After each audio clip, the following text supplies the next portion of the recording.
year-over-year increase in the money supply divided by the year-over-year increase in gold production. And here's where it gets interesting.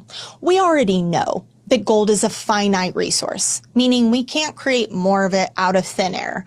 About 85% of the world's gold has already been mined, but there is still more production happening every year.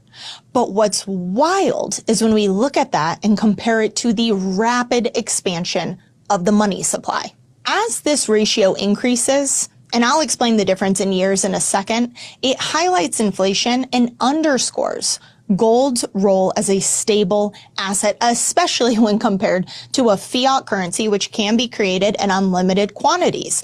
I mean, just look over here at the M2 money supply increasing like crazy. It shouldn't be called the money supply. It should be called the currency supply, because true money, gold, can't just be created out of thin air the same way that US dollars can. One of the defining principles of money is a safe store of value. That is something that the US dollar is not, because they are constantly devaluing it by creating more. If we look over here at the dollar to gold ratio in 1913, this is back when the United States was on the gold standard, meaning that there was a relatively stable relationship between dollars and gold. But as we move forward in time, the gold standard is abandoned, opening the floodgates for more dollars to be printed, and gold remained stable. So let's look at this again, because before you say, well, gold to dollar ratio is just today, it's not just today. On the right here, this 5-year and 10-year, these aren't projections. These are averages.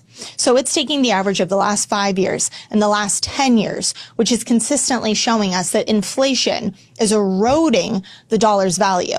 The continual increase in quantity of dollars is eroding the dollar's value. Meanwhile, gold continues to prove itself as a safe haven and stable asset. The same goes for the dollar to silver ratio. If you look at 1913 compared to present day, you're going to see a significant jump, actually even a higher percentage jump between the two.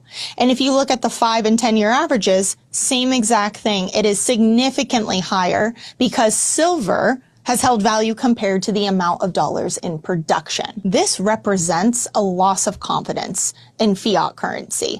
Remember, when you protect yourself with physical silver, physical gold, you are doing so because it is an insurance policy against inflation, against what's coming next.